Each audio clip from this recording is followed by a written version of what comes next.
walked into jail facing a misdemeanor bench warrant. I didn't pay my fine. I was homeless. I had no money. But before he was even booked, this happened. Handcuffed and thrown headfirst into a wall by a jailer. My head snapped back, and that was it. Tonight, as the FBI investigates what happened to Jeff Fry inside the Lorain County Jail, Fry is telling his story for the first time publicly to one reporter. News 5 investigator Scott Knoll here now with the story you'll see only on 5. Yeah, Jeff Fry says he spent 2 weeks in the hospital and another 4 months in a nursing facility, recovering from what happened May 12th. Injuries that his lawyer says included a broken neck and permanent spinal cord damage. For Jeff Fry, even sitting in one place, Sorry, it's got to stretch. is difficult. His left arm in a sling, he has only partial use of his hands. Nothing like the 58-year-old seen here in surveillance video walking into the Lorain County Jail May 12th. Did you deserve what happened that day? No.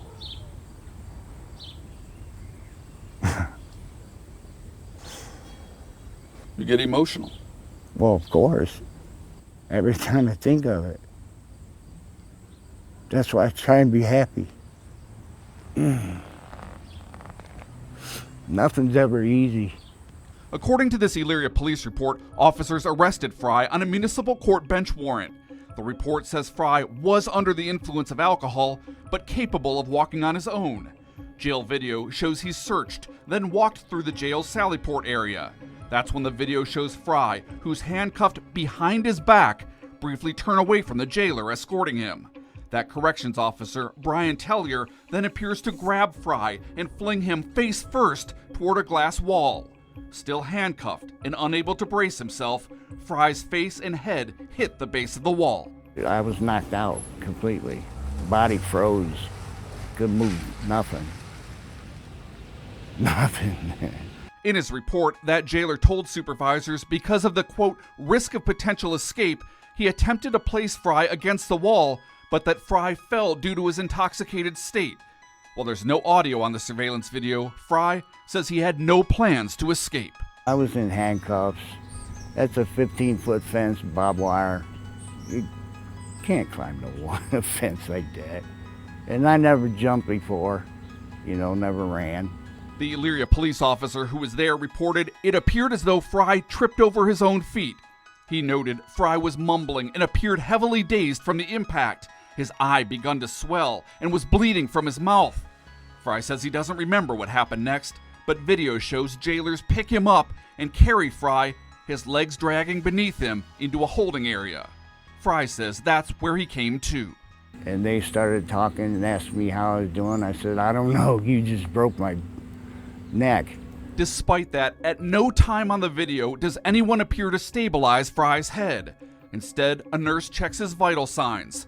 With Fry seated, propped up against a wall, Tellier appears to twice reenact what happened. That was not a dangerous situation. There was no need to use any force against him. Civil rights attorney Nick DiCello represents Fry. He believes not only was his client assaulted, officers tried covering it up.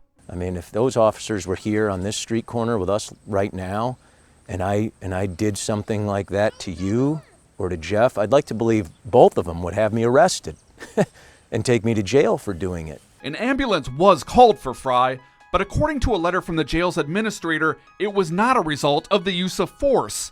Instead, James Gordon told a sheriff's captain it was for Fry's, quote, extreme intoxication and low blood pressure. That jail administrator, James Gordon, is Tellier's father-in-law, according to a sheriff's captain. Again, without audio, there's no way to know what that ambulance crew was told about Fry's injuries. But watch what happens as they try to position Fry on the stretcher. Fry says he doesn't remember it, only saw it weeks later on video. I wanted to see what was done to me too. Anybody would. And then when you saw it, what'd you think? I said, oh my God. And, a few other choice words. He doesn't understand why this happened. You could never get it out of your mind. And while Fry says he's focused on trying to get back to as close as normal as he can, he also wants accountability for what happened to him. I don't see how they could, do that to somebody. Just out of humanly respect, just to treat somebody like you could throw them around. Records show the Lorain County Sheriff's Office opened an investigation into Tellier's actions in May. A lieutenant found Tellier used inappropriate and excessive force against Fry. That same lieutenant found Tellier also falsified county records by submitting inaccurate incident and use of force reports. However, more than 2 months later, there was no indication Tellier was disciplined for any of it.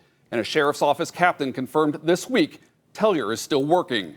A union rep for the corrections officers did not respond to our request to talk to Tellier for the story. I asked for Fry. He says he's met with FBI agents 3 times about what happened, and his attorney says he's preparing a civil rights lawsuit on his client's behalf. There are a couple parts in that that are just tough to watch.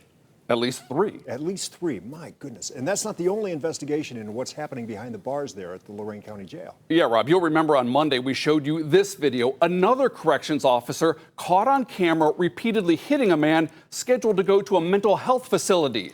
That jailer, Ruben Ortiz, now charged with assault and falsification. Ortiz scheduled to be in court in Elyria later this month.